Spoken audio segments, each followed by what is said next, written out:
جیسے کہ پرندے ہمارے فیصل آباد کے ہیں، مثلا چڑیا، بلبل، کوا۔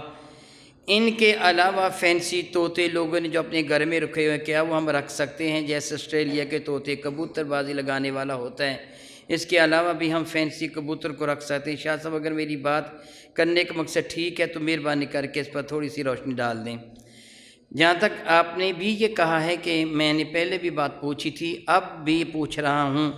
بحمد اللہ تعالیٰ ثم الحمدللہ، مجھے یاد ہے کہ میں نے اس کا جواب دیا تھا، اب دوبارہ پھر دہرا رہا ہوں، آپ اچھی طرح غور سے سن لیجئے۔ بلا وجہ پرندوں کو قید کرنا حرام ہے، بلا وجہ پرندوں کو قید کرنا حرام ہے۔ وہ پرندے جو ہم اپنے گھروں میں رکھتے ہیں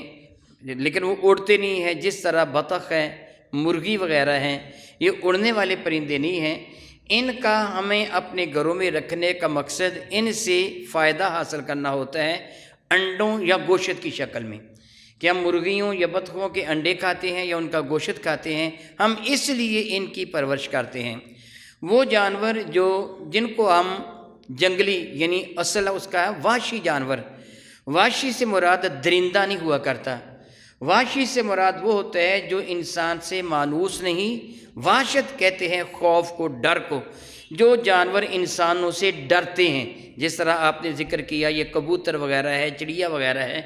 ان کو ہم جنگلی جانور یا وحشی جانور کہیں گے، جس طرح کبوتروں کی بھی دو قسمیں گنی جاتی ہیں، گھر رکھنے والے اور جنگلی وغیرہ وغیرہ۔ وہ جانور جو وحشی ہیں اگر ان کا کوئی فائدہ نہ ہو تو پھر ان کو قید کرنا ناجائز ہے۔ فائدہ ہو، بطور مثال ایک آدمی نے کوئی جانور اس لیے خریدے ہیں کہ وہ بیمار تھا، اس کو کسی نے بتایا یہ جانور ذبح کر کے تو کھائے گا، تیری بیماری جاتی رہے گی، اس سے خریدا ہے، پنجرے میں بند رکھا ہے، پھر گناہ نہیں کہ اس کا ایک مقصد ہے۔ میں آپ کو بتا چکا ہوں کہ میرے اور آپ کے کریم آقا تاجدار ارب و عجم شفیع معظم رحمت عالم صلی اللہ علیہ وسلم نے ایک شخص کو دیکھا تھا جو کبوتر کے پیچھے بھاگ رہا تھا، یاد ہوگا آپ کو، اور حضور نے فرمایا تھا یہ شیطان کے پیچھے دوڑ رہا ہے،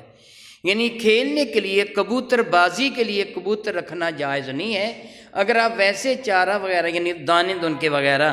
اپنے مکان کی چھت پہ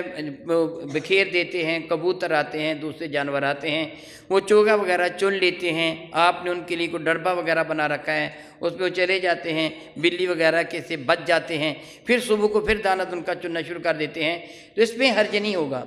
ناجائز نہیں ہوگا کہ ان کو آزادی بھی ملی ہوئی ہے۔ لیکن اگر ان کو بازی لگانے کے لیے، یہ کھیل کود کے لیے رکھا ہے تو اس سے میرے نبی نے منع فرمایا۔ اسی طرح وہ جانور، جس طرح میں پہلے کہہ چکا ہوں کہ جو جانور وحشی ہیں وہ جنگل بیابان کے رہنے والے، آپ نے آسٹریلیا وغیرہ کے طوطوں کی بات کی ہے،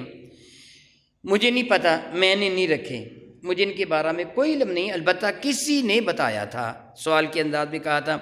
کہ شاہ صاحب میں نے سنا ہے علماء سے کہ ان جانوروں کو قید کرنا جائز نہیں ہے۔ میرے پاس کوئی طوطے ہیں جن کو آسٹریلوی طوطے کہتے ہیں، یا آپ نے فینسی طوطے لکھا ہے، چھوٹے چھوٹے وہ جانور ہوتے ہیں طوطے کے رنگ کے، ان کو زیادہ اڑنا نہیں آتا، وہ آسانی کے ساتھ ان پرندوں کا شکار ہو جاتے ہیں جو درندہ قسم کے پرندے ہیں، جس طرح چیل اور کوا وغیرہ، ان کو پکڑ لیتے ہیں، کھا جاتے ہیں۔ اس نے کہا کہ اگر میں چھوڑوں گا تو ان کو کوے کھا جائیں گے،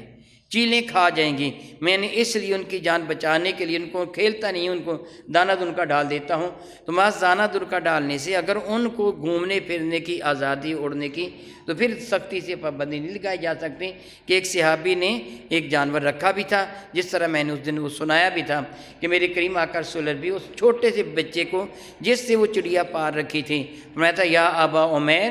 ما فعل النعیر، ابا عمیر تیرا وہ نعیر نامی جانور کدھر گیا؟ وہ دراصل مر گیا تھا، وہ پنجرے میں مر گیا تھا۔ حضور نے پوچھا کہ تیرا وہ جانور کدھر گیا؟ اس کو حضور نے آزاد کرنے کا حکم نہیں دیا تھا۔ اس لیے اگر پرندہ کوئی اس طرح ہو تو رکھ لیا جائے تو جدا بات ہے، لیکن کھیلنے کے لیے نہیں، بلا وجہ اس کو قید نہیں کیا جائے گا۔ مزید ویڈیوز اور اپڈیٹس کے لیے ہمارا یوٹیوب چینل 787 STV سبسکرائب کریں اور بیل آئیکن پر بھی کلک کریں۔